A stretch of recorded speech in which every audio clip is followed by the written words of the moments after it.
কাজ কখনো ছোট না, কাজকে কাজের মতো দেখো।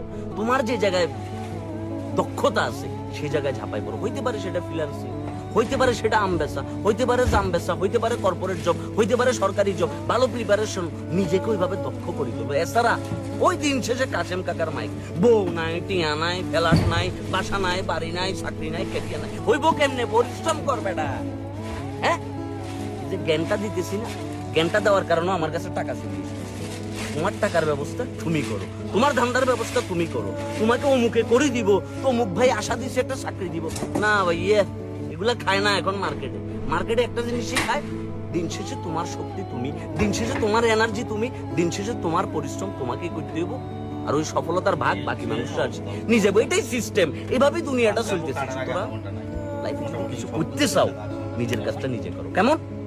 আর এই ফ্রি জ্ঞানটা ভালো লাগলে বাকি বন্ধু বান্ধবদের সাথে শেয়ার করো। বাকি বন্ধু বান্ধব যারা ডিপ্রেশনে আছে, কাতার তলি বসি ইলন মাস্ক হওয়ার স্বপ্ন দেখতেছে, না ভাই এত সোজা না। Bill Gates, Steve Jobs, Elon Musk, হ্যাঁ, কার্লোস, তারা এমনি এমনি আসে না ভাইয়া, পরিশ্রম করে এসছে।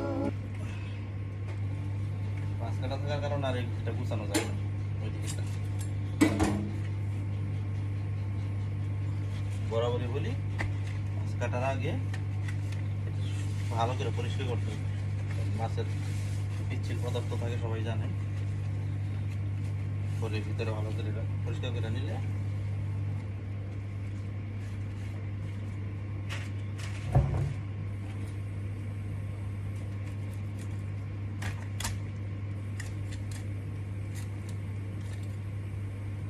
এর হচ্ছে মাথা।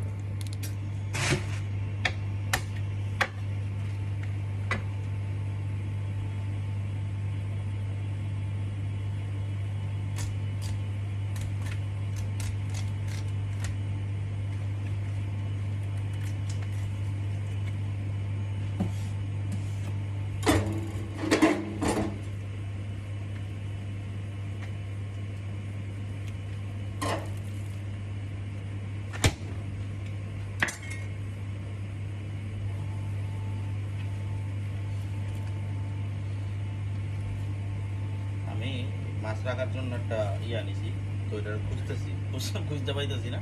এখন তো ওইটার মধ্যে আমি মোবাইল দিয়ে রাখছি, মোবাইলটা ওটার মধ্যে সেট করছি আর কি। সমস্যা নাই, ব্যাগ পারি না।